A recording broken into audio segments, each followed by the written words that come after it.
In today's video, I'm going to reveal to you, for possibly the first time ever, just why you don't hit the ball as solid as you'd like, as straight as you'd like, as far as you'd like, and as consistently as you'd like. And towards the end of the video, I'm going to be teaching you the head down, face down drill, which will enable you to hit those shots that you dream of. We're going to be using a device that you can see I've got on my kind of lead hand and wrist. It's called a Hack Motion. And there's a device which sits on the sort of top of my forearm, and then one goes on the back of my glove, and it measures exactly what my wrist does throughout my golf swing. Absolutely invaluable. If you're not playing the kind of golf that you want, if you're not hitting it as solid as you'd like, there's a very, very good chance that what we talk about in this video applies to you, because this is what the best players in the world do, and we don't see these same movements in the golfers that struggle.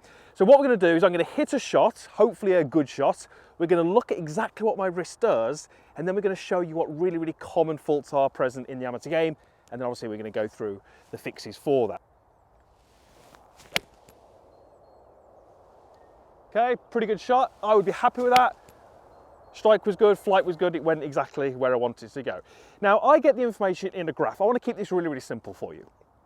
So let's look at that graph and what it's actually measuring.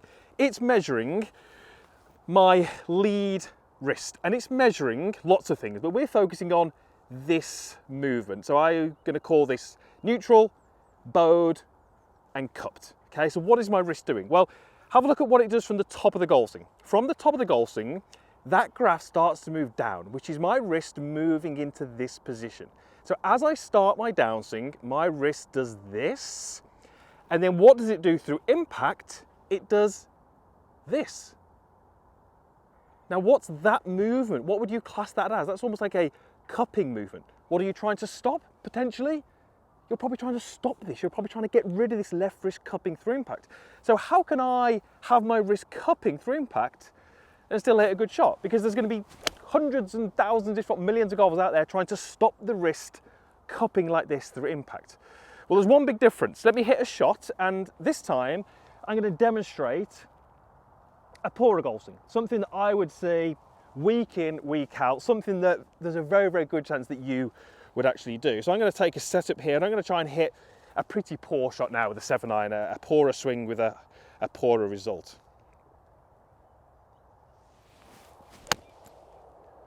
Okay, actually came out the middle of the club, but a much weaker strike. Ball flight was higher, went off to the right, didn't go anywhere near as far.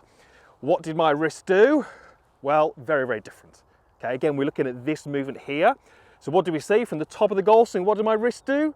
It went this way. It cupped early. Okay, then it did some different things on the way down, but this is the big difference. So what do we see great players do? Great players from the top actually get their wrist going this way, more into what we call an arching position.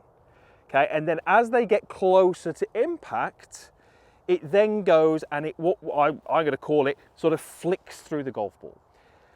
Why is that so important? Well, it does two really, really important things for your kind of golf swing. It controls the club face. Massive, massive, massive for your golf. If you can't control the club face, you can't play great golf. And the second thing it does is when the wrist is going from this to this, that's adding speed. Okay, imagine if I'm trying to throw a frisbee and I go this way, I arch my wrist. Yes, I've got speed in my body, I've got speed in my arm, but I've got speed from my wrist. So if my wrist from the top of the backswing is cupping far too early, as I get down to here, it's already cupped, the face is open, and I've got no speed that I can use. I can't use that wrist to create any speed. So I end up with a swing which is slower and a face which is open. Now they don't sound great, do they? Face open, slow swing, you're going to get exactly what I hit over there. Now the reason that you're maybe not aware of this is because you can't see it. Yes, we can measure it, but you can't see it. So I'm going to teach you this head down, face down drill, which is going to get it to work specifically on this part of the golf swing to help you hit better shots. I popped an alignment stick into the ground, and when I take a step to the golf ball, it's give or take about the same angle as my golf club. If you're practicing off grass, you can do this. If you're at a drive range, you can sometimes just turn a range basket upside down and pop it through there. So what I'd love you to do is try this little exercise. And the first time you do this, you don't need to be hitting a shot. I'm going to set it to this golf ball, but just making these movements is going to get you to learn what that wrist should be doing. So I'm going to take a setup. I'm going to make a backswing, and I should just about miss that stick. So what we tend to see from the best players, as we said, is they tend to arch this wrist. Now, when you arch that wrist or move it to a bowed position, look what the face does. It starts to point more down towards the ground. And when we look at golfers at this sort of delivery position here, what we tend to see from the best players is the face is often turned down to the ground. The golfers that struggle, it's often pointing up towards the sky. Now, if that's the only instruction you've got, the face needs to point down to the ground, it often actually leads to poorer swings, poor results. Because one of the easiest ways to get the club face from here to point down at the ground is to do this. So have I got the golf club pointing down at the ground? Yes, but just look at what it did to the shape of my swing. The club has gone too far on the outside. I'm going to start swiping across it. And if I've got the face turned down and I swipe across it, I'm actually just going to hit straight pulls to the left. So what I would love you to do is, as you arrive at this parallel position here, I would absolutely love you to try and get the face down. But I would also love you to get the club head down as well. So when I make my rehearsals, I'm doing two things. I'm trying to push the club head down. Okay, look where the face points, slightly up to the sky. And as I push the club head down, I'm going to point the club face down. So what I'm doing is I'm going from the top, I'm going club down, face down.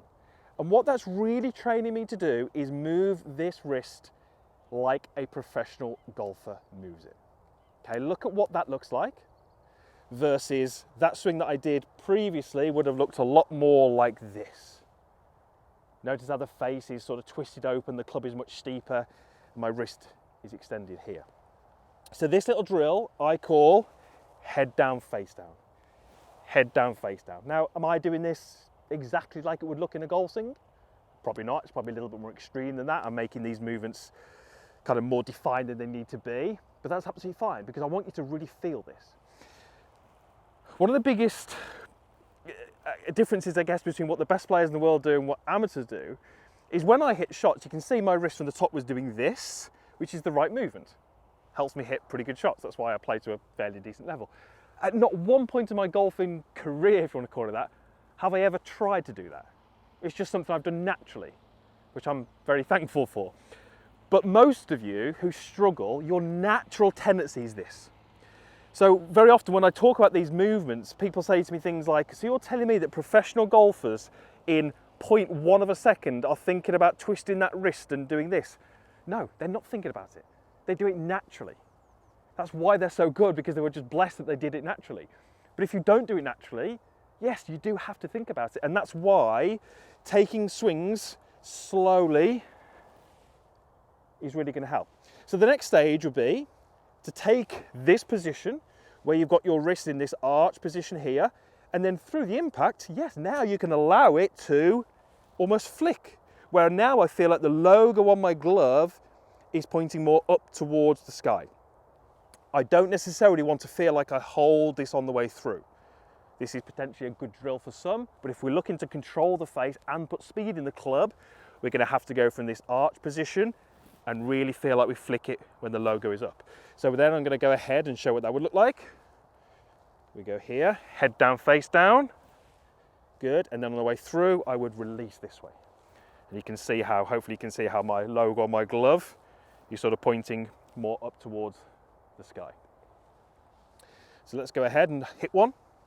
So up, head down, face down. That moves my wrists, turn and release. Okay, and you can see my end position. My wrist is very, very cupped. Hopefully you can see that. And the logo is pointing up and to the left. And the club is much, much higher than my hands. And the ball went where? Pretty straight. So what I did, I controlled the face.